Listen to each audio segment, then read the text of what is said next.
In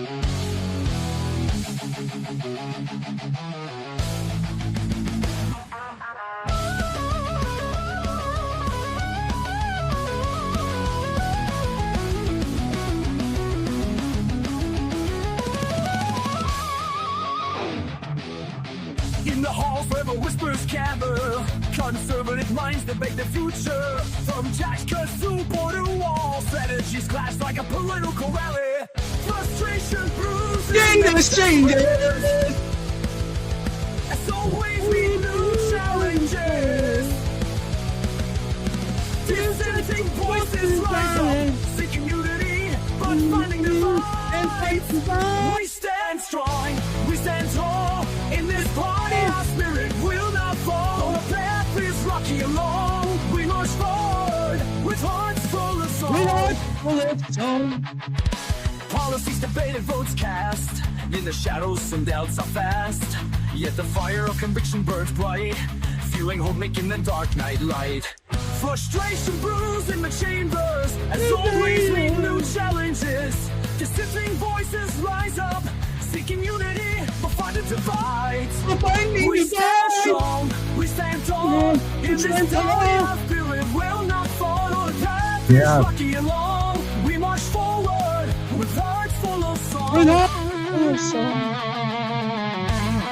All the guitar riff. I didn't even know there was a riff in this song.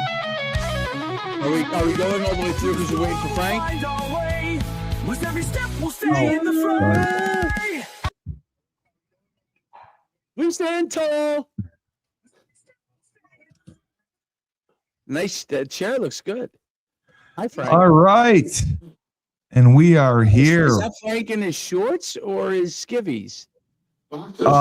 Frank is in his skivvies. Is in his. He's in his shorts. They look tight. He's in his shorts. And there's an echo going on here from your side. Yeah, I hear it. Okay. There's an echo going on here from your side.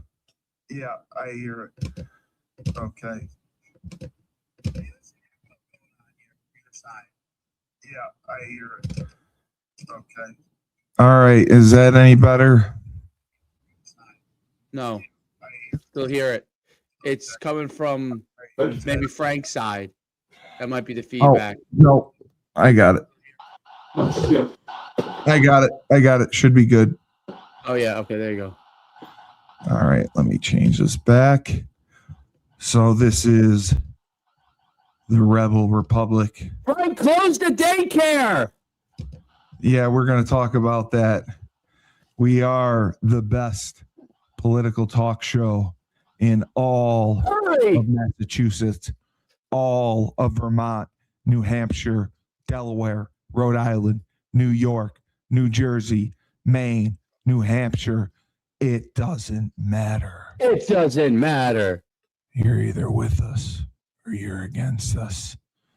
And with me, as always, he's walking after his siesta, laying down in bed. My dog's out here now. The proverbial voice of reason, who declined to have me over at his house because of the weather. And Coach Schumann, who is ready to go and is going to dominate life. Coach Schumann, great to see you. Great to see you. Frank, I have a video I want to share with you guys. It's hilarious. I'm just pulling. Keep going. Oh, great! There's a video. I'm excited to see this. This is good. Frank's gonna love it. I'm excited to see what is going to be coming up on the video. Dave is going to show for everyone. So we have a lot to talk about. And it's going to start with, I was trying to ask Frank, in Minnesota, the Department of Health and Human Services is freezing all childcare payments. The agency said Tuesday amid scrutiny surrounding alleged fraud involving child daycare centers across the state. There have been serious allegations that the state has funneled millions of taxpayer dollars to fraudulent daycares across Minnesota. Hundreds of millions, if I'm not mistaken, right, Frank? Probably into the billions. Billions. Yeah, over the past decade. So why my make question billions when you is- can make millions? $1 million. how does it go on for this long is my question. It's an intricate web, Steve. Bottom line, there are no checks and balances in what. And this isn't the only. This isn't the only. That's the one I sent you, right? Another guy sent this to. Oh, are you Tony Cannoli? I'm Tony Cannoli. Yeah. How about? You're the guy, Tony Cannoli. Yeah. My favorite guy on TikTok. Thought it was a different guy, huh? I didn't know it was you. I forwarded on to my some of my other buddies who were conservative like myself, and they're always like, "Oh, the great Tony Cannoli sent you another great one." That's great. He's legendary. He's legendary. Play this one. Play this one, Dave. It's phenomenal. Let me get to the screen here. Okay. Yeah, I'm just confused on how I just watched this. It's so funny. It's so funny. Tim, what do you have for us? Sharks, I have 3 words for you. Somali daycares.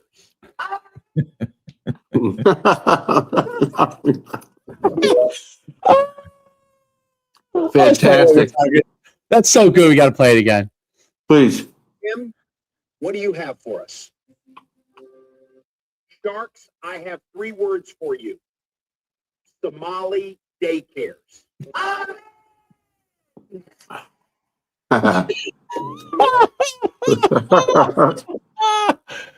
Oh God, it's so It's funny. so good. It's so good. There are so many memes out right now and so many AI videos out right now of Waltz, Somalis, people that are saying they're moving to Minnesota to open up daycares because they didn't realize the money was so good. I mean, it's insane. It's insane. I was thinking, like, what am I doing? These people are way smarter than I am. Well, what they're doing is they're raping the American pocketbook. That is what it is. That's what it is. That's it, and we're allowing it to happen. They're stealing from the American, in particular, the Minnesota taxpayer. From the same people that brought them into this country, clothed them, fed them, housed them, took care of their needs in the beginning until they could establish themselves. We don't realize that these people in third world countries live in very deprived situations, and they have to steal and rob and lie and cheat and kill to survive. And they've learned how to do it now without any of the violence. Do you have empathy for them? No, I don't. I don't have empathy for people that are scamming. No, listen, if you scam $100 for the people who got scammed, the American, sorry about that. The Minnesota taxpayer. Mom is calling me. Yeah. I have sympathy for the taxpayers. Oh, for the taxpayers. Okay. Steve, they have it on video. Okay, they have it on video. What is that glare on your nose? I know. It's like a green. Let's see here. Maybe it's my camera. I don't know. No, it's Let's see. Oh, now it's gone. Now it's done. Maybe I'll go change the lighting in a minute. So they have, and I can't do it this way. How's that? Oh, that's even worse. Okay, so they have it on video from 2015. They had reports from 2015 that these daycares were opening up everywhere in Minnesota, in Minneapolis, and had no cars, no children were dropped, nothing. They have on video Somali parents coming in, signing their children's name inside the daycare center, and then taking their kid out and walking away, and then coming in the next day and getting an envelope full of cash. Because think about it. You help me out. You bring your kid in. I give you a few $100s a week, and you just take your kid back. You're making money. Everybody makes money. We make a ton of money. They have it on file right now from the state of Washington. There are Somalis that are running for government positions in the state of Washington, and they have it's on record. Donated amounts, $500, $1,000, $2,000 from the daycare centers in Minnesota to the Somali person running in the state of Washington. That's how they launder the money. But I thought he was doing this for votes, from what I read. I'm gonna have to ban Steve from my comments here. I didn't know I was commenting as you. I'm sorry. I can't. What do you say now? I didn't know I was commenting as you.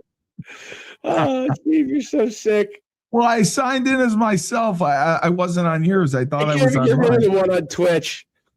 But God, I'm sorry. So I just, again, I don't understand how this was pulled off for so long. Because there's no checks and balances in the state. There's no checks and balances in the state. Well, It can't be. Is that every state or just Minnesota? Is there issues with this in other states? I mean, I bet you're going to see more states, Dave. I wait till they get into California. You're going to see more states. Oh, that's right, because it's such a huge state, and there's so much that can go on without even. That's it. They've said their state health and human services. I think she just said that all these places were just inspected within the last 6 months. All right, then show me the documentation. Show me the times that inspectors went in there and filed that there were children there, because it's not just Nick Shirley. So Nick Shirley, been an investigative reporter there, walking around with another gentleman. They won't talk to him anymore. Yeah. Yeah, right. He walked around with another gentleman who actually did a lot of the legwork in investigating all the numbers and the figures of which daycare center would get payments from the state. And now it's not just Nick Shirley; it's the average Minnesotan who lives in that city of Minneapolis, and they're like, "I've never seen cars in that parking lot. They're like, I've never seen anything. There are no children there." So this is definitely, and now what happened today? Today there's 70, 80 children coming into that daycare center. They called them all in. They said, "Get in here now. We got to go to work." Now we got to show. Now we have to show we're for real, right?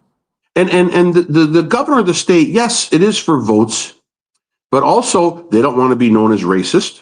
They're afraid of being, everything is racist. So this is another attack. This is a racist attack on Somalis because of what they're trying to say. All this, incrimination of not using, stealing money from the state. So they're throwing out the race card. How about the attorney, the lieutenant governor? The lieutenant governor goes on TV and said she's so happy and protects the Somalis that she's wearing a Somali headdress. I mean, what is this? This is beyond outrageous. It's starting to get ludicrous. And when people say that, if you look at it right now, when people say that Trump was lying and he was just instigating with his accusations of that, he wasn't. He's totally on the ball. He knew exactly what was going on in this country, and you just have to have the ammunition to prove it. But I'll tell you right now, even with the proof they're going to get, what the DOJ is going to do, what the FBI is going to do, all this paperwork, I'm sure Congress will get involved. No one will go to jail. No one will lose their job. They will just brush it under the rug, because every politician has their hands in the cookie jar. No, they do. They do for sure. But I was surprised that this has been allowed to go on as long as it has. And with Waltz being a vice presidential candidate, this wasn't uncovered while vetting him. That's where my confusion lies. It's not directly to him, though. It's an intricate web to every politician in that state. But bottom line, it's not him. And why would you think they're just going to call it off because Tim Waltz is running for vice president? No. I'm not saying they'd call it off. I'm saying it would have been discovered because Waltz runs Minnesota. And I would anticipate they would investigate everything that's going on in his state. if there's anything suspicious, they would uncover it. That's Right, what but I was saying. when they investigate in the state, who do they ask for information? They ask the state, the heads of the state. How's it going over there? Everything's isn't great. DCFS in Tim charge. Walz, Tim Walz is a product of the Democratic socialist empire system that all funds all this nonsense to be able to create this circle of nonsense. And this is straight out of like The circle jerk. the communist playbook. Okay. Yeah. We want everyone to be equal and everyone to have to pay high taxes. And then we're going to take the money that we get from you and dole it out to our friends. That's what we're doing here. Okay. Now listen. Our friends the Somalis?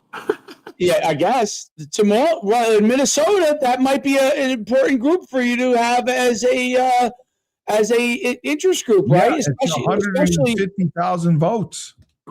Right, and they mobilize the whole community very well. They all vote together. Yep. They all vote together. And in Minneapolis, where the largest group is, they control that city. So if they not that they control it, meaning there's obviously more population than they are, but they're a very influential block of voters. And there's no doubt that there's they're either turning a blind eye, okay, because it's hard for me to believe that people are shoveling billions of dollars without knowing it. So they're turning a blind eye, or they're helping out their friends. It's one of the two, and obviously either one of them are not good, but it's one of the two. Like, so that is now listen, both parties, the left and right, have their own corruption issues, okay, with people helping. So anyone who goes and says, oh, the people do it, this is on a scale that is like never been seen before. So don't tell me about other things that are going on. This is leveraging knowing that the government is going to not pay a ton of attention to the helping of kids, right? And give the money because you're quote unquote helping kids, right? And now it turns out they're not doing any of that. So how about this, which I thought was very interesting? Walz blames Trump for this. The governor, Walz, has been combating fraud for years, while President Trump has been letting fraudsters out of jail, the spokesman said. Fraud is a serious issue, but this is a transparent attempt to politicize the issue to hurt Minnesotans and defund government programs that help people. And Walz said the move was part of President Trump's quote unquote long game, which I thought, wow. You know, he said they've spent years cracking down on fraudsters. It's a serious issue, but this has been President Trump's plan all along. He's politicizing the issue to defund programs that help Minnesotans. So he's essentially saying that this, being revealed to the United States is to prevent funds being issued to the state that help that programs that help the people of Minnesota. Do you believe that, Dave? Do I believe that Trump allowed Walz to give money to the Somali daycares? Is that what they're saying? I mean, yeah, he's basically saying that the governor has been combating fraud while President Trump has been letting fraudsters out of jail. And, this has been. So what does that have to? First of all, I don't even know. Did he give specific examples? My favorite thing now on social media and press conferences, this is my favorite thing, okay, that people do. And it's hilarious. And I can't believe people believe this shit. They go and just say, My sources tell me. What sources? I don't have any sources. Bullshit. Yeah, I know. Okay. I know. Or they'll say, they'll say, A source told me.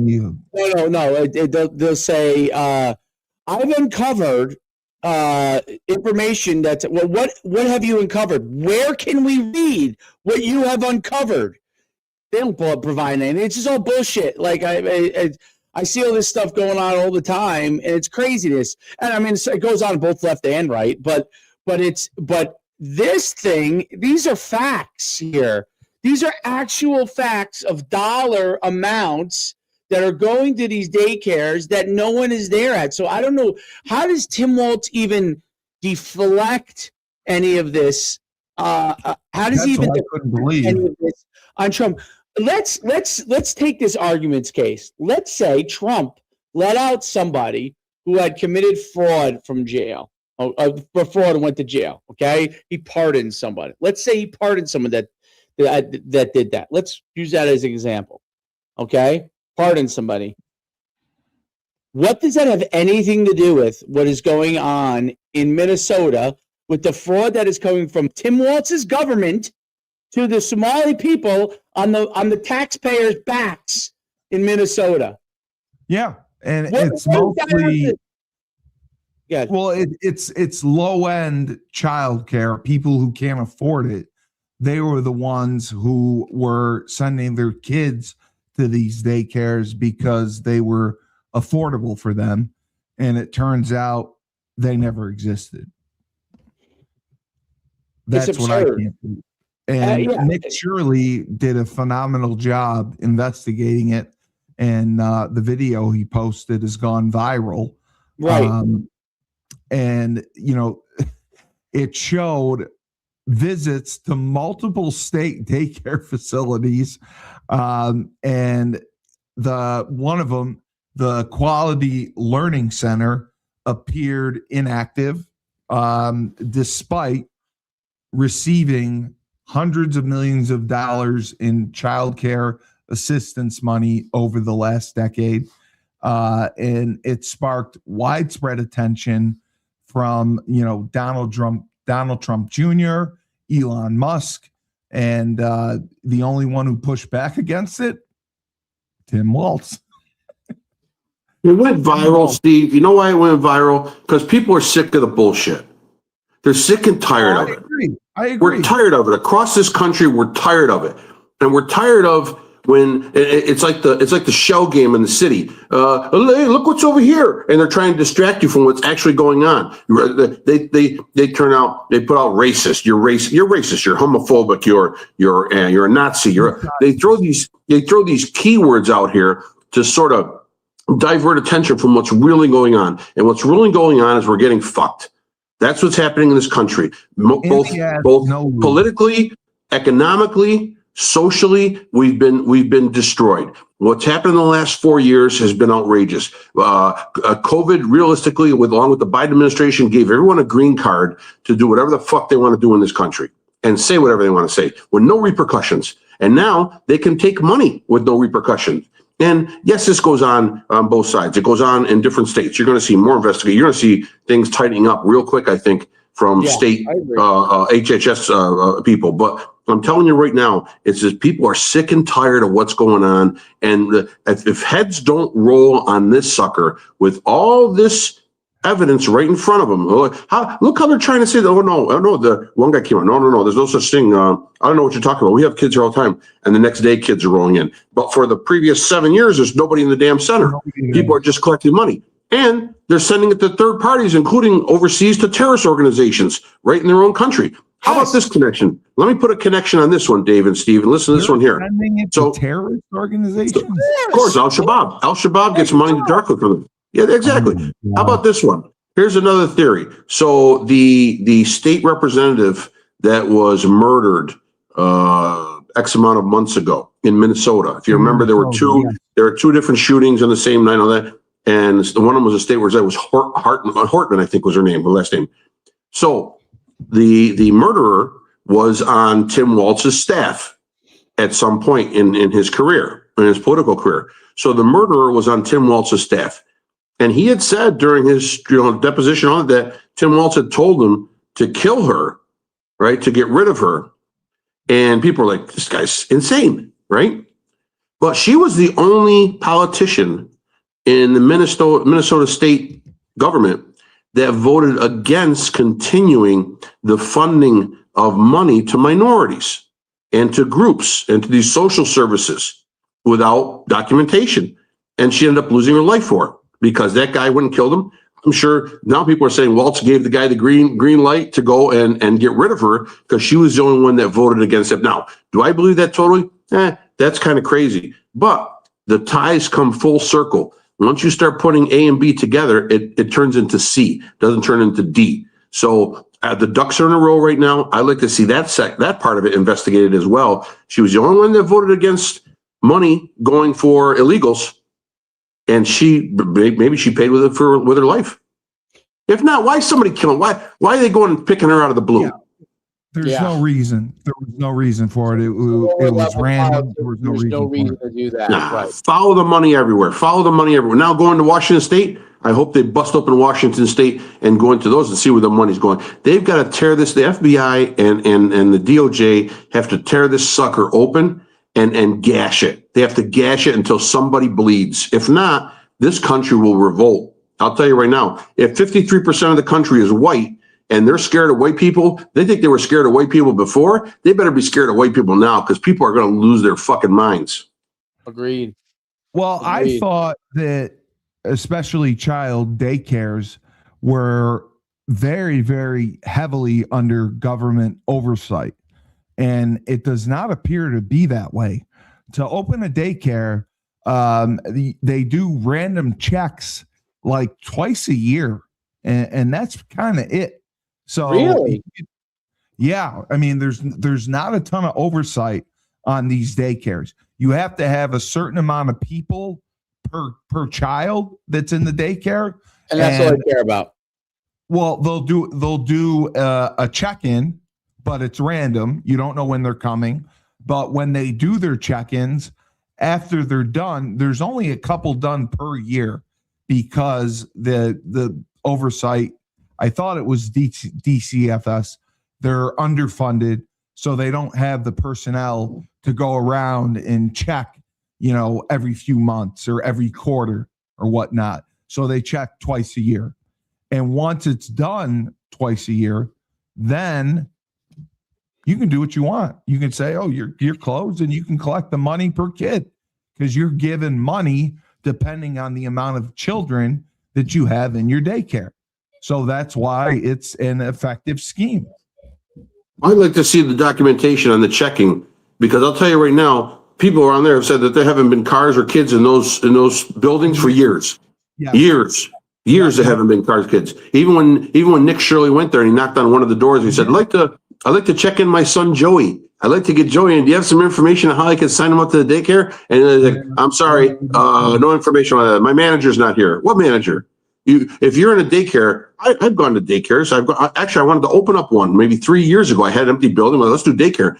And the regulations, the rules, the costs, everything is too restrictive. It's really hard to do. So you're telling me that they're not going to show a person through the daycare and say, here we are. I don't have anything yet for you information-wise, but let me get your phone number. Let me get some contact, and let me get back to you. Instead of some Somali woman who's like, I don't speak English, don't bother me, and push it away. That's totally suspicious and totally out of line. And these other people are jumping in and saying that it's racist. Get the fuck out of here.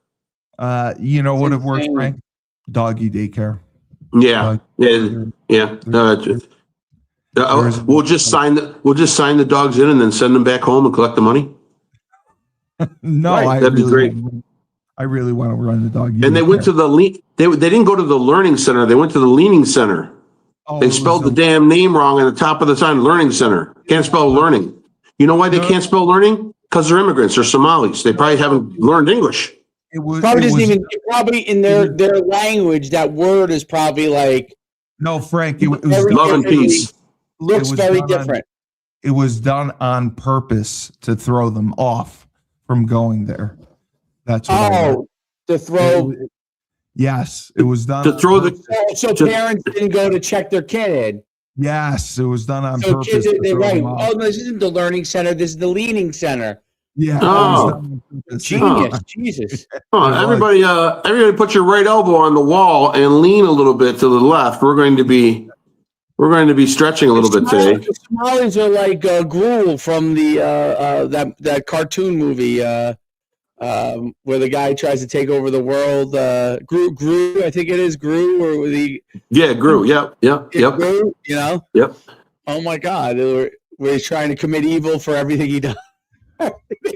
He tries to commit evil. Listen, all I've learned is we need to open a 501c nonprofit and start a racket, or we need to find a good way to scam the government and become billionaires. Because we are everybody's. You go to jail. We are everybody's whore. We are every country's whore. They come. They hook up with us. They say nice, whisper sweet things in our ear, and then they bang us and they leave. They rape us. I don't even think they say sweet nothings in the ear. A lot of them do right. rape.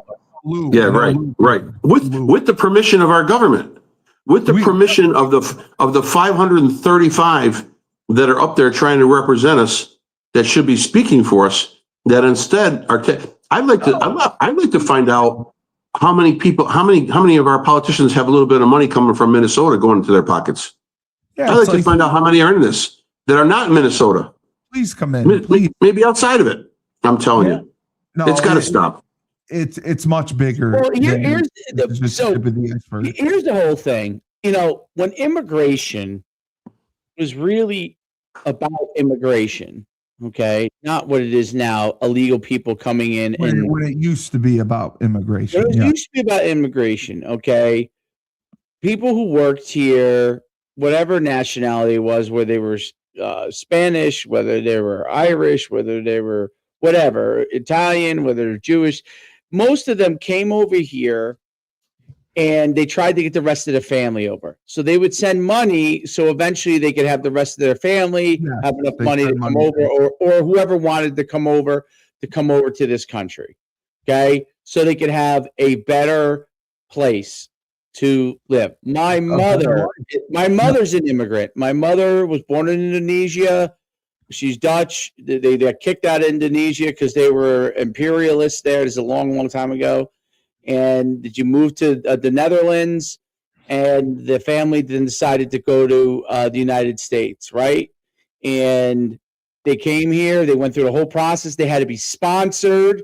They were sponsored by a family. They couldn't come over here until they had the Presbyterian Church had someone that would sponsor them. So when they came to literally through Ellis Island, they had to go to that sponsor. Then took them to Chicago. And that's where they had to live first until they got settled in, right? That was the process, right? And their whole goal was to try to figure out a way so it would be a better life for their family. All right, right. And they worked menial jobs. I mean, they did whatever they could. They did whatever they could. My grandfather spoke really broken English. Like he spoke Dutch and he spoke very broken English, like very broken English. And he was a naval officer for the Royal Dutch, Navy, and he was well respected. And then when they got kicked out of Indonesia, which I understand because the Indonesians wanted their country back, right, or whatever they were kicking out. By the way, the country's been shit ever. That's what my grandfather used to say. It's been shit ever since, and that's true. But anyway, but they kicked out and they went to the Netherlands. And then when they came over to they weren't really that accepted in the Netherlands because they lived in Indonesia for 200 years, their family, you know what I mean? So they were Dutch, but they weren't really like my grandfather, and they were all in the Navy. So they were never like in the Netherlands. They were working for the Dutch government. So they come over and they had a whole process, and they had to, for 10 years, they had to, before they could become full citizens and all that kind of stuff. Now it's just, I mean, it throws all of the original processes right into the garbage. It really does. And balances, yeah. It spits in the face of every immigrant who's come over here and had to do it the hard way. Had to do it, And look, do I understand? Yes. Listen, and there are different groups of immigrants, illegal immigrants, that are more of a problem than others. Okay, that's just the reality.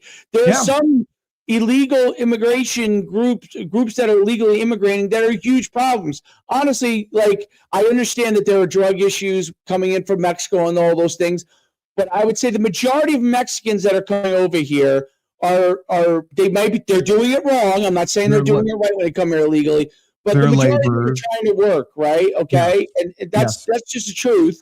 I don't agree with it. I'm just saying but the groups that are coming over from war-torn countries in Africa, in the Middle East, they coming over with a very, very different vibe in South America, and a very, very different vibe. They have an agenda. It's very different. So when you group this all together, they're Mexican workers trying to just make a living. That is not the same to me, at least. And yes, I get it that is illegal. You got to control that, and Mexico now wants to control it. I'll do a little bit more to control it, but these different groups are not all the same in their intentions, and we're doing a horrible job prior to Trump of vetting them. We're not vetting anything, and these people are coming in, and they're just coming into the country, and it's crazy. It's crazy. You have to have this. I agree with this. You have to have borders. You have to have enforcement. You have to have a process. And is it going to be perfect? No, but you have to have a process. If you don't have a process, it's anarchy. That's the word that comes to mind. Dave, the problem is that most of them do not want to assimilate. So if I come into your house and you invite me, I come into your house and I don't take my shoes off and I don't eat with a fork and knife, and then I take a shit on your floor, I am not assimilating. So I would not be welcome at your house anymore. But in this country, we welcome them, we allow them to shit on our floor, and we keep them here, and we give them money, and we give them support, and we give them housing, and we give them whatever else they need to make it. When your relatives and your grandfather that came to the United States, how many social programs were dumping money to them? None. Jobs, all that. None. Right. And you know what's tough is, okay, people say, oh, this person's, we've gone through this before on the podcast, this person's my neighbor, and they are in this situation. They're a really nice person. There are very nice people, but there's still a process, because what happens is along the way, there's a lot of bad actors that are along the way. Okay. So you can't point to the old saying, one apple spoils the bunch. In this case, that especially with immigration, illegal immigration, when we could control this to a certain extent by closing the borders, and controlling what we allow to come in here, we can control the situation, vetting the amount of bad apples that are part of a bunch. And if we don't do that, we have a gigantic problem. We already have a gigantic problem. Now cleaning up the mess, which is going to be a total, it's a nightmare. I would argue, see, this is why I hate when the right gets in, the right wastes their time with this whole Charlie Kirk, he said, she said, who did it, who didn't do it, whether it was this guy or that guy, because there really are, and Charlie Kirk was a great conservative, and it's a terrible thing that happened to him. But when we're wasting our time as conservatives trying to figure out these multiple conspiracy things, like who on the right is conspiring with, I think it's I hate to say this, but it is a gigantic waste of our effort, because there are problems that are really going on that are listen, let's take the worst case scenario that there was some conspiracy, multiple shooters or anything like that. You're never going to find out who did it or who didn't do it if that's Not the case. now. No. I mean, we couldn't find it out with JFK, who was our president. I mean, you think you're going to find out? Someone's just going to come forward and say, hey, I was a part of these 4 guys that went and we conspired against it. I want to turn myself in. Yeah. They're just going to come up and turn themselves. It's not going to happen.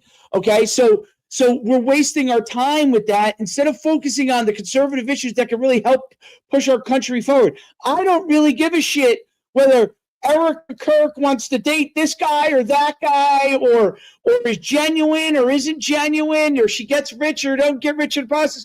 Overall, what that group is doing is very positive. Overall, what Turning Point is doing is very positive. And that's the thing that people get all effed up.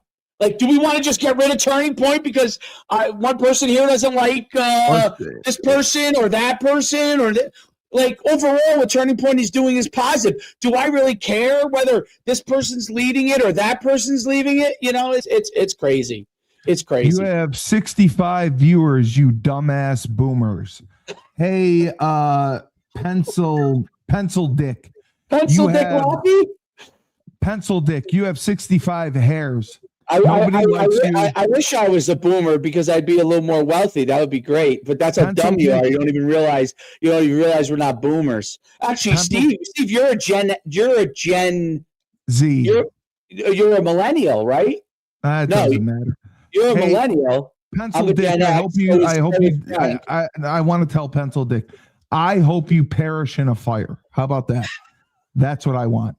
Die in a fire, Pencil Dick. Arrest, Steve. Oh, I know you're a Democrat, Steve. Now I know you're a Democrat. Now we know. I'll give you 65 views. Yeah, I got 65 views on my balls. That's what we got. We got thousands of views. We're the best. Was that when you went to Worcester? That's when you went to Worcester, wasn't it? General Zod. On my balls. And the sour grapes on her head. That was my favorite. But those are the two of all the greatest liberal videos of all time. I can't believe I'm saying this, but Worcester's council meeting takes the cake.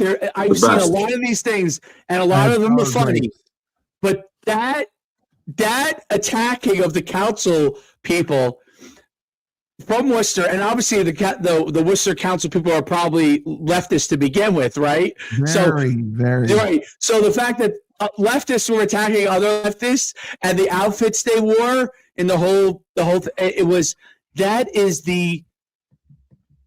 and I know they're not trying to be funny. Maybe they were trying. That's what I was trying to wonder. I'm like, is that? No, they were serious.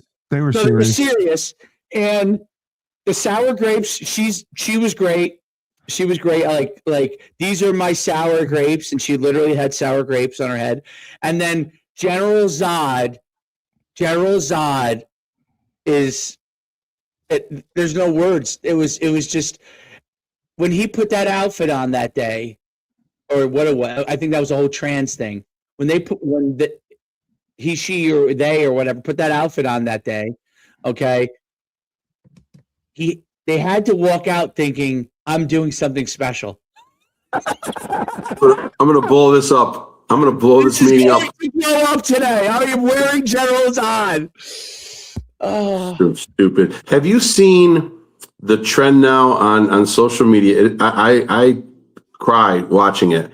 But if you know UFC fighters, there's one fighter who retired a while ago named Khabib. Yes. Khabib Nurmagomedov, right? Right. The guy who leaped over the thing to go after the Conor McGregor people. Yeah. So he retired, but he's from Dagestan. Yes. And Dagestan has put out a litany of great wrestlers and fighters, right? I mean, it's a small little country. It's cold. It's mountainous. It doesn't cost much to live there. All they do is train day and night. All they do is train.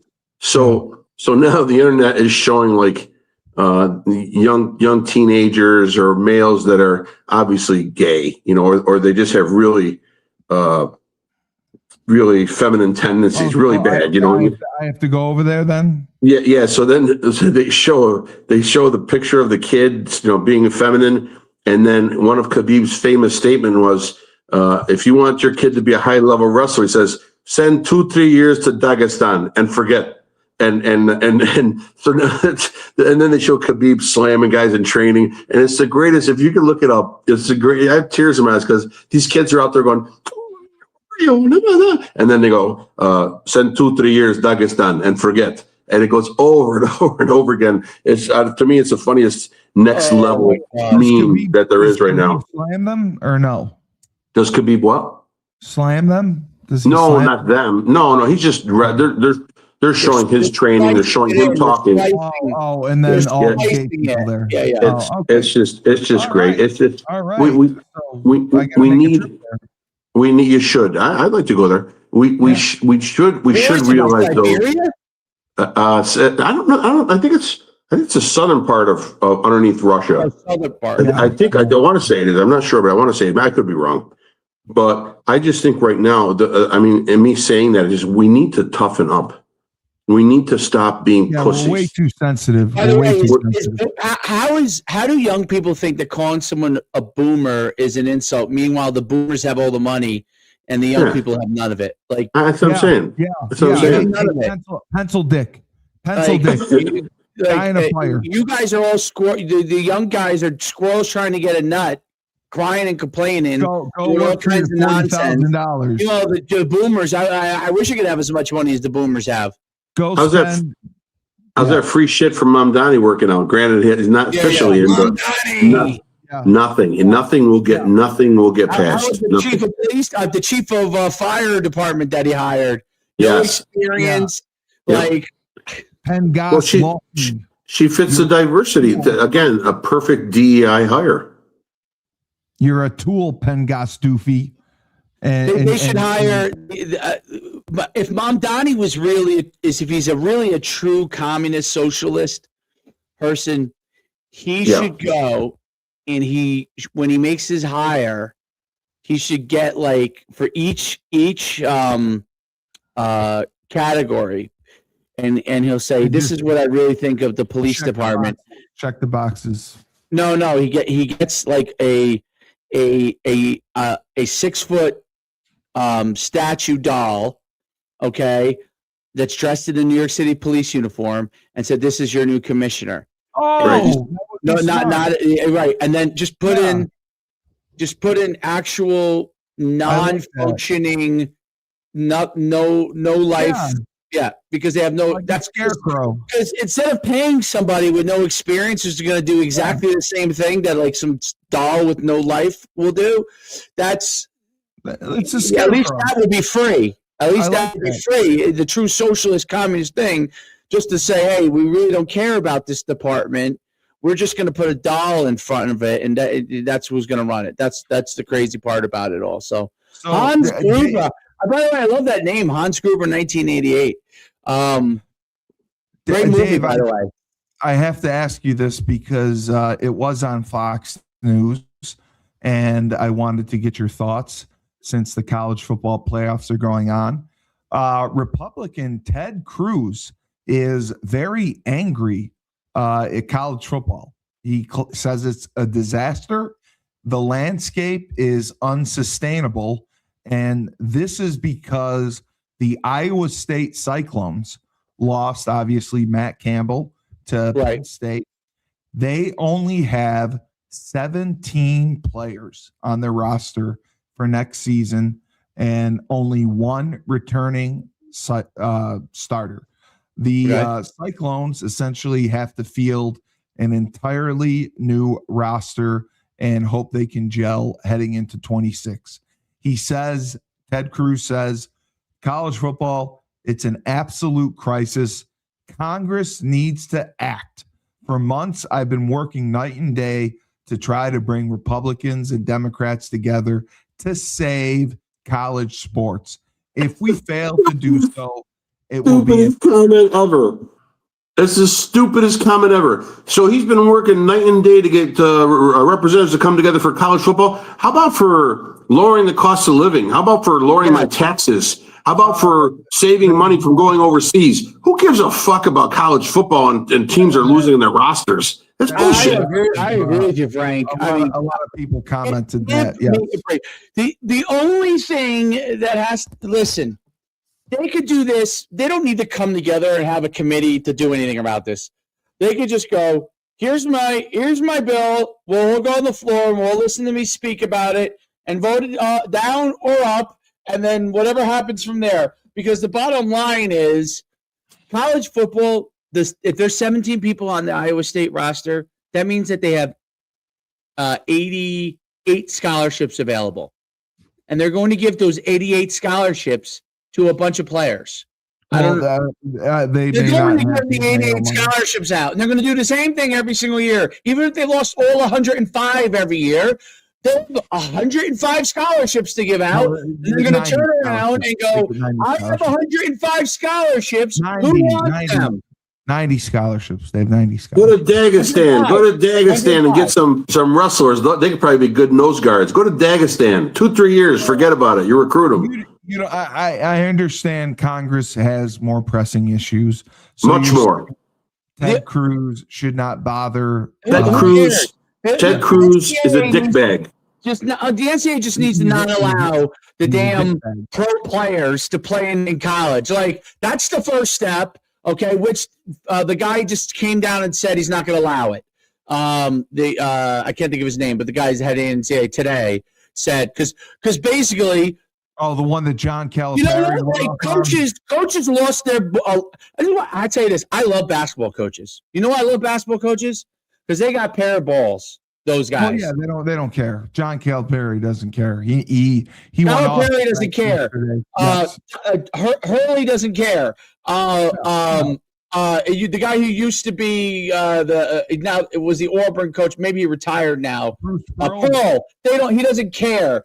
Those guys don't care. Rick Pitino doesn't care. No.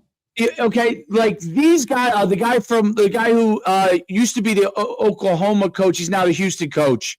Great coach. Oh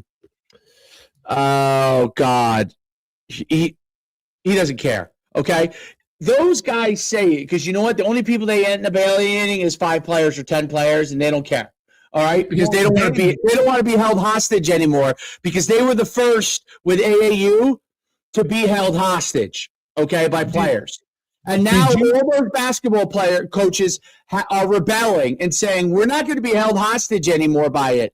Football, half these coaches don't have a pair of nuts to say anything about anything because their contracts, so they have so much money on the line, and they're scared to say, hey, this is complete nonsense.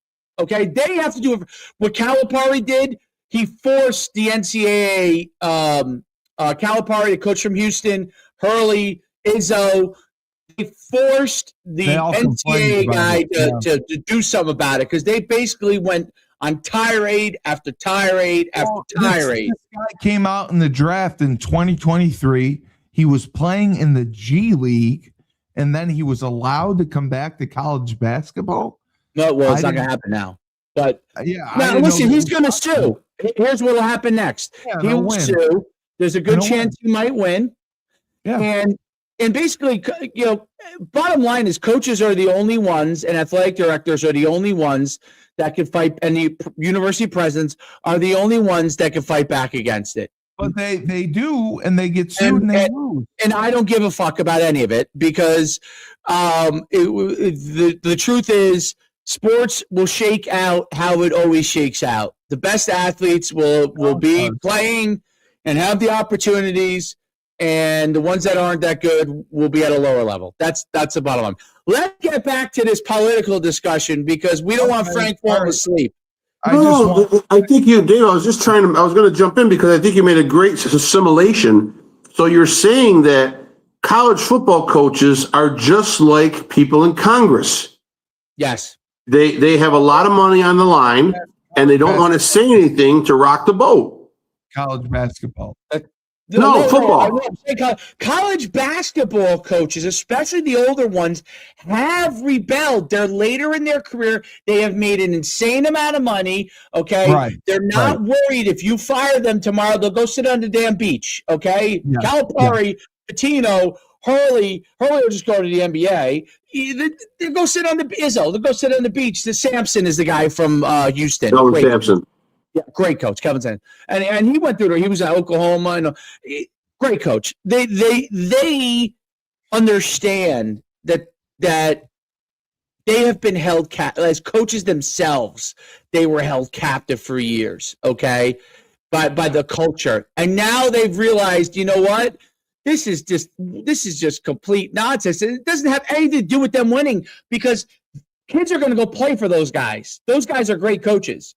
I don't care what they say. They're great. They're the best coaches in the game, and guys are going to go play for them, right? And then, but football coaches, no matter how good they are, they could be fired. You could be Urban Meyer and be fired. You could be Nick. Yeah, you could be the best. So it's very different than the basketball coaches. I actually think it's much harder to find guys that are great basketball coaches like those guys than it is to find great football coaches. I really do, because the game is different. When did they allow professional basketball players to come back and play in college? This is the first year they're going to do it. It's just now. Yeah. Oh, it's just now. Okay. And it was supposed to be. It was supposed to be non-Americans. Yes, that would be eligible. So that's not going to fly. That's not going to fly. You're not going to see. There's no way. So the other news I wanted to bring up was JFK's granddaughter died. I thought that was very sad. It was Tatiana Schlossberg. She died at 35 after a year and a half battle of leukemia. So the Kennedy curse just continues.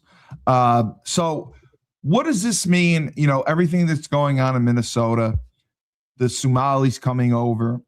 You know, we had Sean from Afghan evac on. With immigration, is that the core issue to all of this? If immigration was tempered, was not allowed, was ceased for a year or two. Illegal immigration you're talking about, right? I'm talking about all immigration. I'm just saying all immigration. Would all these scandals slow down, or would we just find new ways to create illegal immigration? That's the problem. It's not the people who are legally immigrating to America. Okay. It's borders. It's the border. That's the problem. The Afghan guy who shot the guy in D.C. was legal. Oh, he wasn't? He wasn't? He was on a visa or whatever, and I think it expired or something. I don't know. Said he was vetted and everything. He just said he had mental health issues. He said he was legal. Oh, yeah, you have mental health issues. Come on over. That's what I'm saying. Screw immigrants. Don't let anyone in. No. Take care of ourselves. Legal immigration. I don't want anyone. I don't want anyone anymore. I don't even think it's immigration. I don't think it's immigration. I don't think it's. I think what this country needs is Doge back. I think we need to know. And in a sensible way. I think we need to know what programs are out there. See, I heard them say, and this is even through the government that's right now, the administration now, the Treasury Department has never refused a check. No. So they've never refused a payment to any program for any organization at any time. Just here you go. So I just think we need to gut the system from the inside out. We need to find out where every dollar is going. When you have politicians spend a lot because it's easy. It's not their money. When you have a household budget that's sinking and underwater, what do? You dig up where all your spending is going, and then you try to cut corners with where it is to make it balance back in the black. So I think that's what we need. We need to find out what programs are working and what are not. What programs are out there that make sense and what are not. What foreign programs are out there that need to be cut right away because I apologize, but we can't be funding the rest of the world. And that's what it is. The rest of the world depends on us. How long was Doge technically around for? A couple months. 4 and months. And then Musk got heat.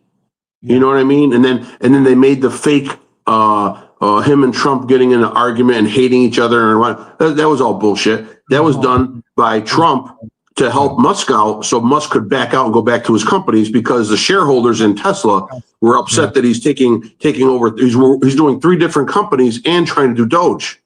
Yeah, exactly. I just said so. That's where I think the major problem of this country is. Once you start doing checks and balances, top to bottom, it's got to start at the low levels all the way up to the federal government. I want to know who's getting paid and how much and why.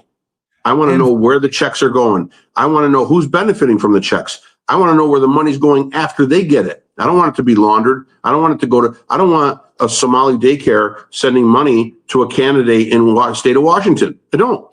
That's not what it should be. And money that they shouldn't have received in the first place. These are the things that need to get taken care of. And Frank, people have said that the budget for 2026 has not been established yet. Is that accurate?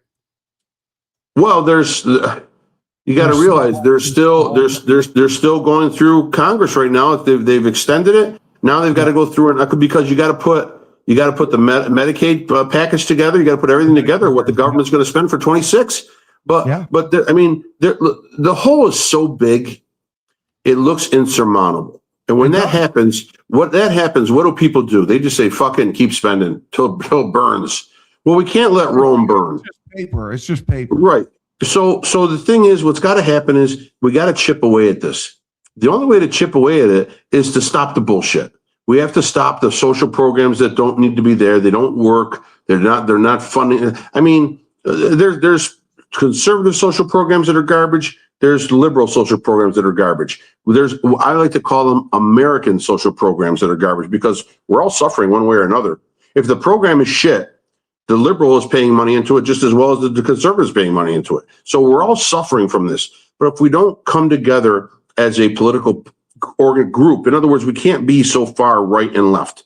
There's got to be some kind of middle, at least financially. I mean, you want to call me a racist, that's fine, but I want to be a fiscal racist. I don't want to be a broke racist. I want people to be able to afford to live in this country, afford to buy things in this country, afford to send their kids to school. Whatever it is, it should be a little bit more affordable. People don't understand this. I see so many social videos and they say, oh my God, the cost of food is so much cheaper in Europe. I was in Italy and I bought a sandwich for €7 or €6. Well, you know why? I can tell you why. Most of the people that work in food, cooks, waiters, retail, whatever it is, factories, they're paid a monthly salary. They're not paid by the week. They're not paid biweekly. They're paid monthly. And the average waiter or the average bartender, the average cook is making around 16 to 1,800 euros a month. So that's like 2,200, $2,000 to $2,200, $2,300 a month. They're making 500 a week, okay, and working unregulated hours. There's no overtime after 40 hours and all of a sudden they're getting paid overtime. They get called in almost every day to work 8, 10, 12-hour shifts. So when your labor costs are so low, that's why your food is so low. They don't have to pay the workers dick. So people don't understand affordability. They don't understand where our money is going. They don't understand where it's being spent. And I think that's what tires Americans out. We're tired. The American public is tired. We're tired of hearing the bullshit from both sides. All these investigations that go on when Congress is involved. Oh, we're going to do another, the House is going to do this. We're going to. How many people have gone to jail on that? How many people have been thrown out of office because of that? How many people have lost their licenses or their ability to do whatever they do? None. Fine, but yeah. None. Dave, I mean, do you think a committee should be formed to go through these government programs and try to put some guardrails on them, to regulate the spending? To see, like Doge. I think that's what Doge was doing, attempting to do, right? But tone it down and only make it in the U.S., not investigating what we're spending overseas. I mean, I look. I think that there's a good reason to step by step look at all the different things, okay, but that we're spending on, and even overseas, it makes sense to look at why we're spending it, what we're spending it on. I think that in house, meaning within the United States, the reason why I do think you need a Doge is because there's lots of the difference between overseas spending and in America spending is you're sending most of the time overseas to specific governments, okay, or specific groups, I don't know, within governments, I guess. And it's probably large sums of money that you know this is a large sum of money. So we know whether you agree with the spend or disagree with the spend, I don't always know what they're spending it on, but you know where it's going for the most part too. The in-house United States stuff, like the stuff that's going on in Minnesota, potentially could be going on in every state. Okay. Right. No. So whether it's a conservative or a liberal state, my guess is that a lot more is going on in liberal states because they take taxpayer money, more taxpayer money. But whether it is or no matter what party it is, the issue is that there's so many different groups that are getting money. A lot of times smaller organizations could be getting tons of money, in this case, right? Billions, basically. And without having accountability for it, the taxpayer could be getting screwed tremendously. And there's a lot of line items to go through. You know what I mean? Like, foreign affairs line items are probably heavy dollar line items and less groups. Like they might be sending it to, I don't know, 500 groups or 1,000 groups around the world, each one of these with high dollar amount items. And we could probably look at it pretty quickly. Probably the average citizen could probably go on and find some of that stuff, right? But these smaller programs that are all over the United States, that's hundreds of thousands of different groups that are getting it. Hundreds of thousands of different line items. It requires a concerted effort to go through it, which is probably why it's so easy to skirt the system, because there's probably people that don't have an incentive if it's giving to somebody within their own group to be able to look at those items. You know what I mean? So Die Hard Hans Gruber said Don is right. Don said, how much of the stuff we are using right now are made in the USA? And he was saying that textiles, not manufacturing. Nothing is made in the USA. You can't make it in the USA. You can't make anything in the USA because the labor costs too much and there's too much regulation. Companies can't come out with a profit margin that they need. That's why they go overseas and have it made for nothing.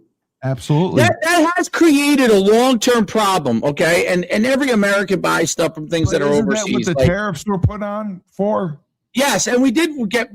Trump says that we've gotten a ton of money for the tariffs, but the bigger thing of it all is, to me, the bigger problem from a foreign standpoint with all the goods that are made everywhere else is first of all, a lot of this stuff is almost impossible to bring back to the United States, not just from not because they can't be made in the United States, but because of a cost and labor standpoint. Yes. Okay. There's a huge wage-wise. Yeah. The problem with all of this is that when it is at some of these other countries where we're either not even allies with, or we don't have the ability to control how it's made and who makes it and how it's shipped over, and who that money goes to after they get it, right? Yeah. We don't know. Everything. No, communist country, like we get a lot of stuff from China. Okay, I have a lot of stuff from China. I'm sure Frank does. I'm sure you do. This person disagrees with us. He says we haven't gotten dollars from tariffs. Tariffs paid by the U.S. Essentially more tax money we are paying. Well, tariffs are. Oh, you're laughing at me, Louis. Okay. The person who get the group. So the way tariffs work is when you buy something from China for Right. $1, and You're let's say the paying- tariff is 1 for 1. Let's say it was $1. The person who's purchasing the product, usually it's the business that's paying the tax. tariff. Correct. Okay. Now it could be passed on. It's probably going to be passed on in a little bit higher prices to the Why to are the you end laughing? consumer. Stop laughing at me. Why are you laughing at me, Louis-O? Why are you laughing at me, Louis-O? Blevin music. I'll sing right now, Louis-O Blevin music. Hey, I'll sing like, you know, all night long, all night. Oh yeah, all night long, all night. Yeah, all night long. What do you think about that, Louis-O? What do you think about that? What do you think about Louis-O, shove it up your ass, Louis-O? Shove it up Louis-O. your ass.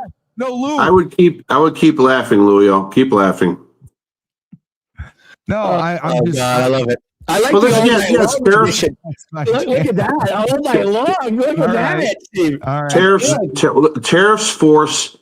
Tariffs will force companies to look to other resources to be able to buy, and to other companies to be able to buy from, if it's going to be too much for them to purchase it from the country where the tariffs are on. There's That's other the countries that can sell it cheaper. So that's forcing the foreign companies to play ball with the United States.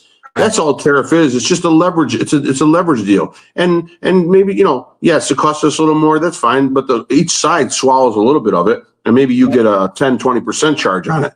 Now, but the thing is, if it brings us in, listen. They buy less products up from that country, and they buy Yeah. less products. Let's say a full year of tariffs bring in $1 trillion. Let's say it brings in $1 trillion in a full year. If you're tariffing going across the board, put that money towards Medicaid.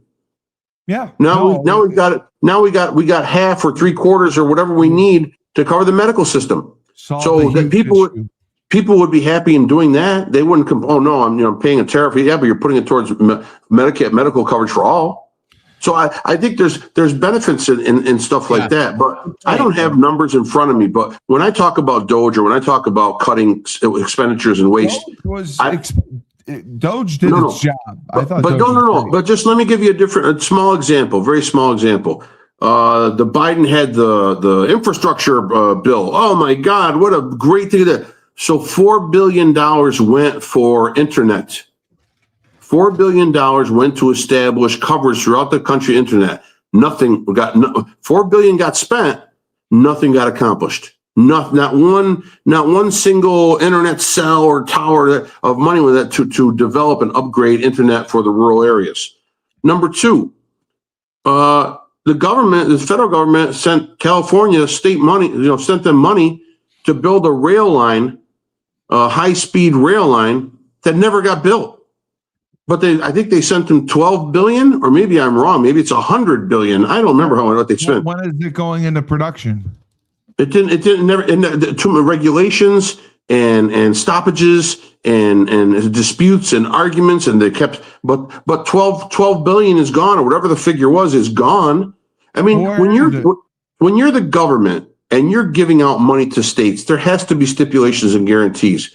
That either gets done with that money, or you're going to owe the federal government $12 billion. And that means we're not going to give you $12 billion until we get our money back. So maybe your budget next year will have $12 billion less, or whatever you're getting. There's got to be, there's no checks and balances. Like I said, the Treasury never refused a check in its life.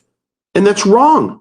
When the money's not there or the work doesn't get done, my bank just don't say, hey man, take whatever you want. I gotta have a guarantee. And there's no guarantees here. And these politicians talk so much shit. When you listen to them, you might as well turn the fucking TV off.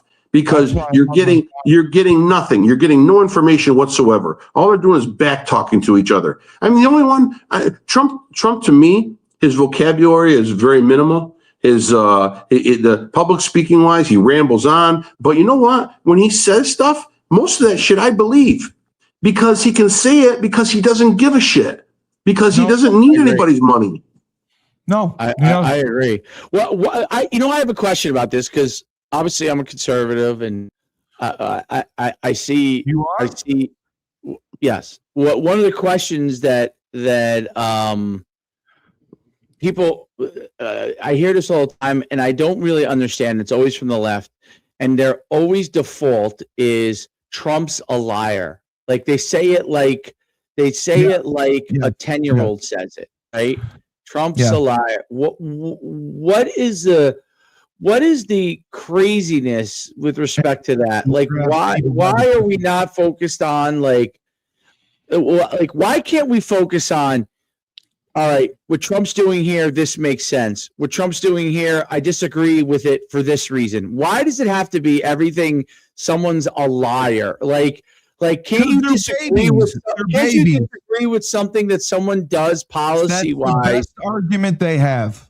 That's the only argument they have. Oh, you're a liar. Just like a 3-year-old. You're a liar. Liar. Daddy, he's a liar. He's a liar. That's their best argument. You know why? Because they're morons. They're stupid. They're idiots. They're morons. That's why. And they're communists.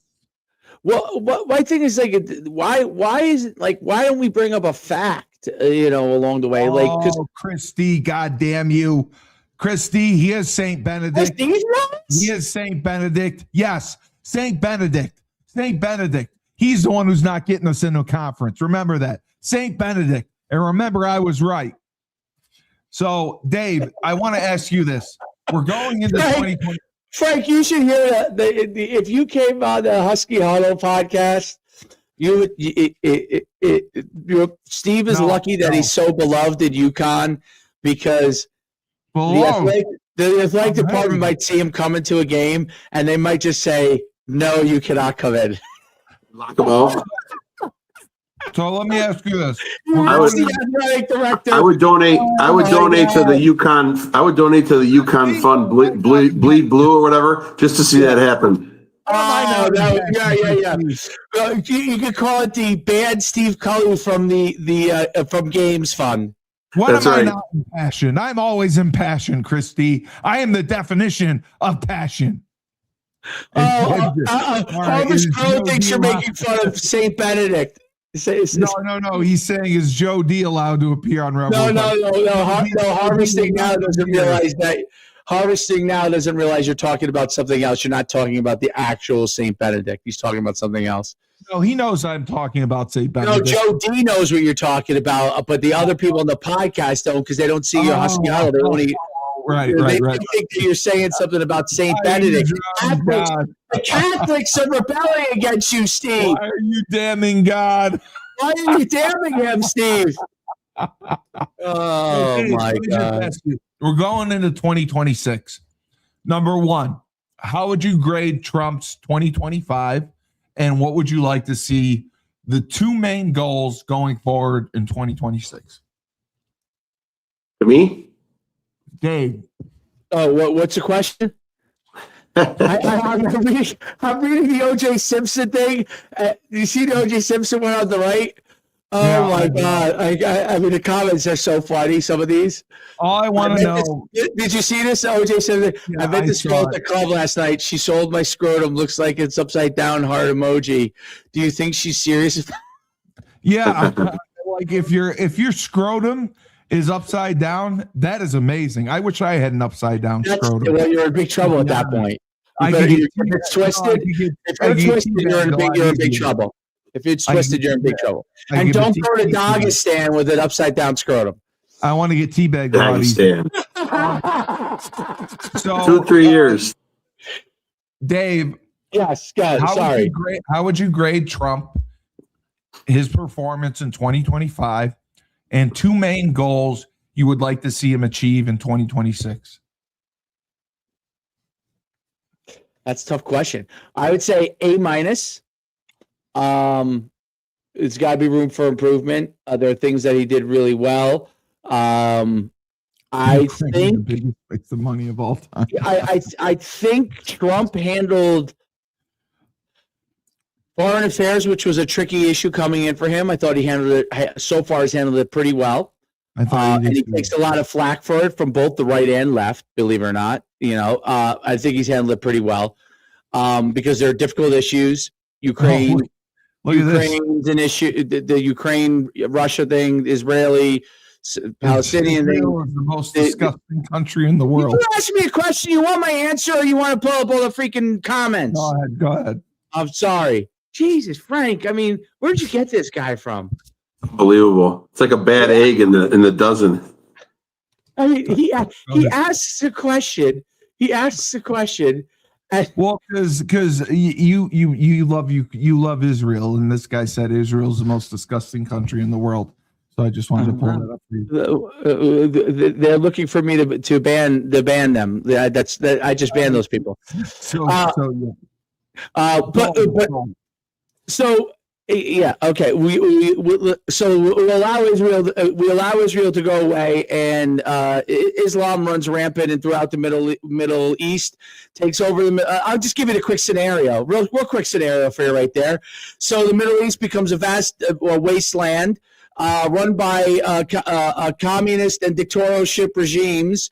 People who then infiltrate throughout the rest of Europe into the United States, Islam spreads throughout the United States, the rest of the world. Sharia law is here, and Steve is in a burqa from now on in 2030. Actually, that might not be bad. Hold on. He's in a burqa. Why do I have to wear a burqa? Because you're gonna enjoy when the Dagestanis come over here. But the goal for 2026, you'd love to see inflation go down. What would I? So inflation. Internally, America, I think inside America, Trump has done a really good job for the most part. Yeah. I think the tariffs have done mostly of what he's wanted to do. I think he's uncovering things left and right within the government. I think there's a long way to go. I think Frank is right. We have to get much more transparency as to what's going on with all of our dollars. And I think that goes for both foreign and in the United States. Okay, both friends and foes, because we need to look at all that and see why are we doing it. And then I think that we also have to get a much better handle on what we want to do from a legal immigration standpoint, what we want to, how we want to handle people. So there's a Trump's never going to win the PR battle on the left side, okay? But what Trump, I think, has to do with respect to stuff like ICE and all those kind of things is continue to give explanations for each one of these things when we go into places, right? Because I think it's important. For someone like me who's a supporter, of Trump, I don't need most of these explanations. I trust for the most part but I think the American public needs to have it. Okay, we have a big bus. I'm not talking about small things.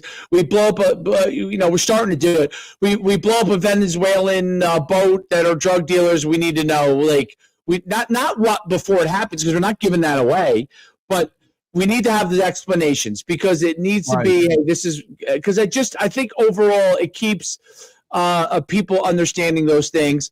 I think Trump has to continue to lead. I think he also has to be strong in fostering successors.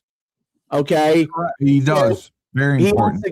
So JD Vance potentially, but I don't think he should. I think it shouldn't just be JD Vance. I don't think that's good either. You got DeSantis. We got to have Rubio. We got to have a lot of these other guys that have potential success to be able to be fostered, to be in part of the system, to continue to have a voice in that, and whether it's with him, we can't lose control.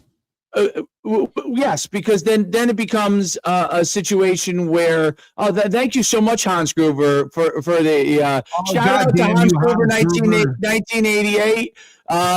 Make sure you follow Hans Gruber. By the way, one of my favorite movies of all time. Hans Gruber was actually the bad guy, but for us, he's the good guy. Yes, and he just died. I feel bad for him.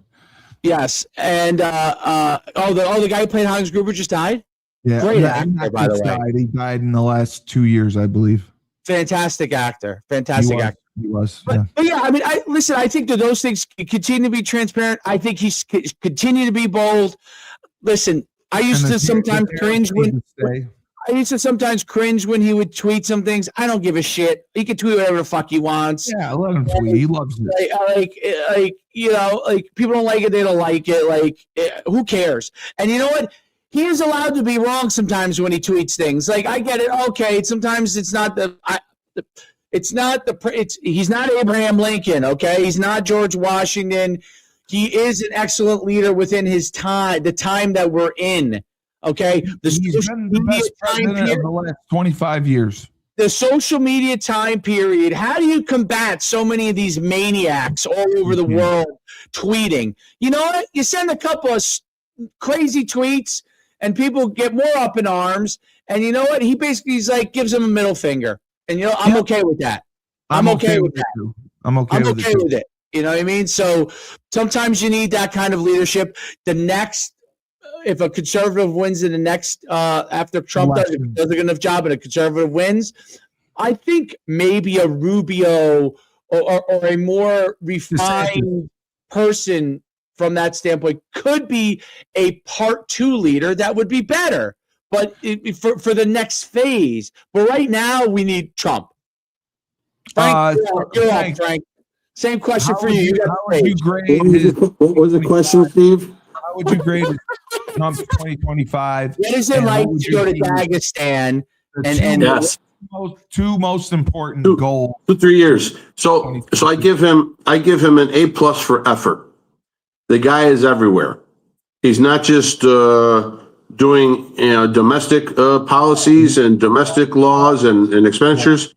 He is around the world going, and people are like, well, he didn't quite, Hamas still has some weapons, and what did he stop in the Congo or whatever?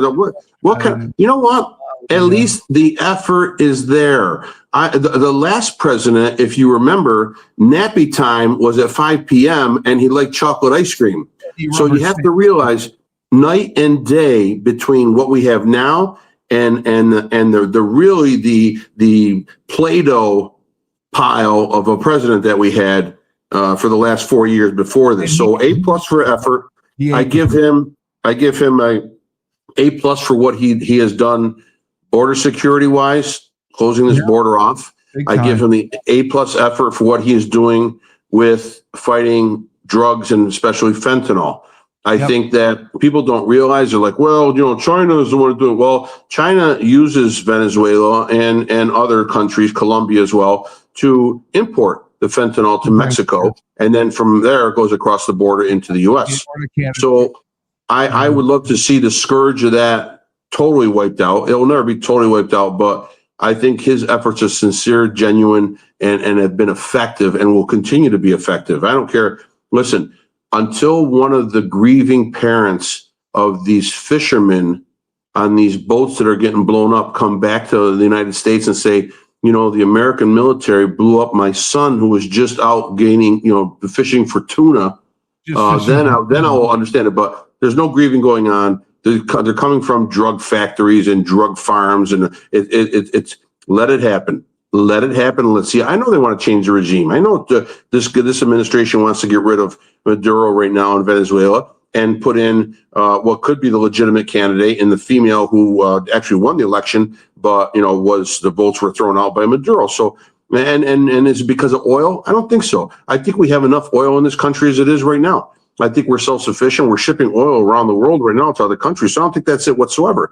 I just think that a friendly regime change down there may help the situation with fentanyl. It may help the situation with drugs. It may help the situation with Colombia. Now we have a base closer to Colombia to actually fight the war, the cocaine battle that's still coming into this country. So there's a multitude of things. But what really needs to happen for 26 is, I think, with the immigration issue, I've been a big supporter of filtering out the immigrants that have been here that are hardworking, haven't committed any crimes. They shouldn't fear that they're going to be deported because they realize a lot of them are getting deported to different countries.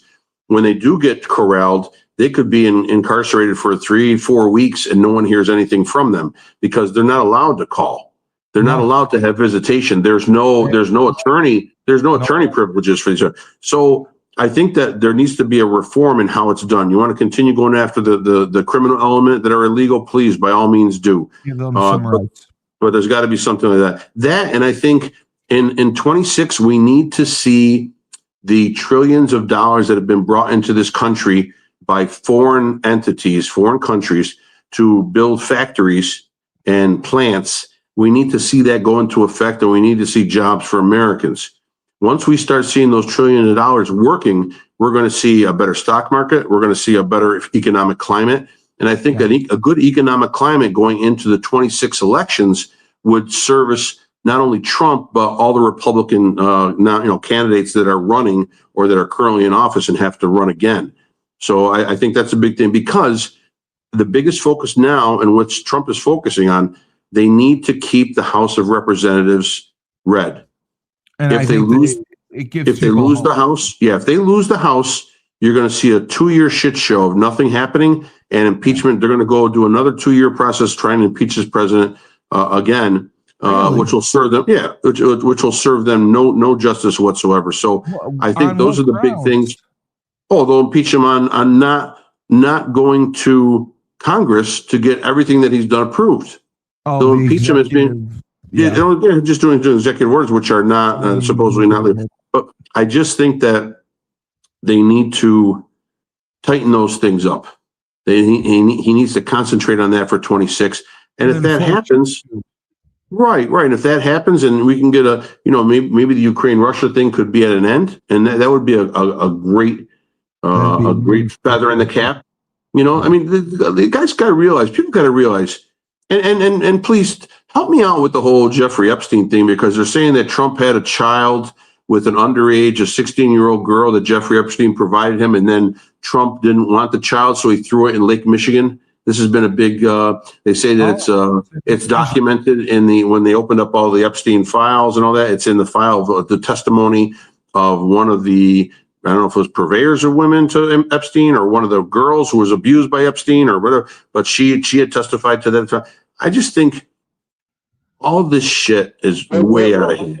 And Trump farts lightning out of his ass too. So this was what? This is in the Epstein files? In the Epstein files, supposedly there's thing where it's stated right in there that Epstein and Trump were provided underage women, and Trump had been with one of the underage girls, and then she fathered a child from Trump, and then Trump decided to have the baby killed, so they threw the baby into Lake Michigan.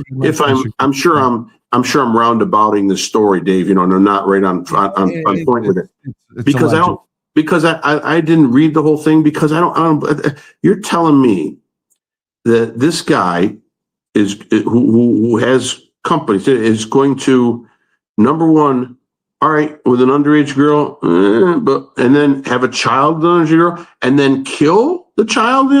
Please. Now that seems like it would be the most reckless thing you could possibly do. With where he is in life. And the University of Michigan coach losing his job. I know. And then deciding to confront his mistress at her house. Well, no, he almost killed himself, not the mistress. With a butter knife. He's not going to stab himself with a butter knife there, Steve. Butter knife. Yeah. Yes. Right. So that would be what you would call losing your mind there. But so this would seem even crazier than that. So listen. Look, in this world, anything is possible. So I could never say that anything is not possible. Right. And I do, even though obviously I like Trump. I never put anything past anybody, because I'm always amazed. Trump didn't have a kid and throw it in Lake Michigan. No, I know that. I know that. I obviously I agree with that. I'm just saying that nothing would ever amaze me in the world that we live in, that things being crazy. Like every time I think I'm going to be, I've reached the top level of craziness, something even more crazy happens. Like when the Michigan thing happens, like if you were to tell me that a guy who makes $8 million or $6 million a year, okay, they find him out for fooling around with another woman. Okay, that's Bruno did. I mean, supposedly she was pregnant and she got an abortion. Whatever. I don't know whether that's true or not, but let's say that was true. That he would then go to her house after he got fired. I would have gone to her house. He got fired, but she was already staying away from him for a couple of months after the whole thing with the quote unquote the baby. Would go to her house, threaten to take his own life with a butter knife, then get arrested because she ruined his life by going to the athletic director. Yeah, she ruined his life. I know, but she's a homewrecker. To me, it would be like I would be really upset. I might drink a couple of bottles of Jack Daniels. I get all that. Her fault. Completely understand that. I lose my whole family. I'm losing, but I still have $6 million. Your wife would forgive taking away my $6 million. Why would I want to go to jail? Where now he's not going to go to jail. He's not going to jail. I know, but he could have he was arrested. Yeah, I mean, well, we all get arrested. I mean, they're not going to put him in jail because the people in the state of Michigan will be like, send this guy away quietly so we could get the guy from Utah in here and he'll take the job. Yeah, Whittingham in here. Yeah, that was a shocking event. It would be shocking, like if we found out that Steve was gay. Right. It'd be shocking. That would be unreal. That would be as shocking as he said, wait, wrestling for with men only for the next 2 to 3 years? Sign me up. I want to go to Kazakhstan. Dagestan. Yeah, I can't wait. I'm gonna get. It'd be like Steve would drive to his lover's house and put a sock over his hand and do hand puppet tricks against him, like, you ratted me out. I'm gay. No, I just want it up the butt with no lube. That's it. There you go. See. There's no shock level anymore. Dave. Just a few months ago, we found out that the government told us that there were aliens everywhere. No one even gives a shit anymore. Oh my God, the aliens! There are aliens. They live in the United States. Yeah, yes. They're called human beings. The aliens came down. You know what happened? The aliens used to come down here and be like, "Hey, do we want to take over this place? Do we?" And then they came down one time and they said, "These people are fucking crazy. I don't want to." Stay far away from planet number 3. Yes. News to Land of Zod. Planet 3 off limits. Craziness. Evacuate. Craziness. Pumpkins everywhere. Evacuate all aliens. Oh, this is great. All right, another banner episode of Rebel Republic. I am your host, Steve Cully, the best podcast host in the universe for Coach Schumann. Let's go, the voice of reason, Frank Cristiano. Thank all, by the way, our wonderful commenters. Yes, I want to say hello to the 65 people that watch us. Well, 65. I look like a guy that's going to die trying to take a shit. You think I'm fucking Elvis? Fuck you, Vanilla Danilo. How about Vanilla Danilo? Vanilla, what did he say? He said I look like I'm going to die taking a shit. How about we take a vanilla ice cream cone and we shove it up your ass, Vanilla Danilo? How about that? How do you like that? Steve, I would say that our commenter on the day is definitely Hans Gruber. Hans Gruber deserves a round of applause for being our commenter of the day. He gave you money. That's why he gets the comment of the day. No, he has some great comments. He's a true conservative. Yeah, I love him. Maybe too much. Who knows? There's no way Steve would get tired taking a shit. How many of our commenters would love to see Steve go to Dagestan for 2 to 3 years and live with 2 to 3 years? 2 to 3 years. Forget about it. We're not taking that vote. So when life gives you lemons, don't make lemonade. Take 2 oranges, throw them back at Vanilla Danilo. There you go. Vanilla Danilo.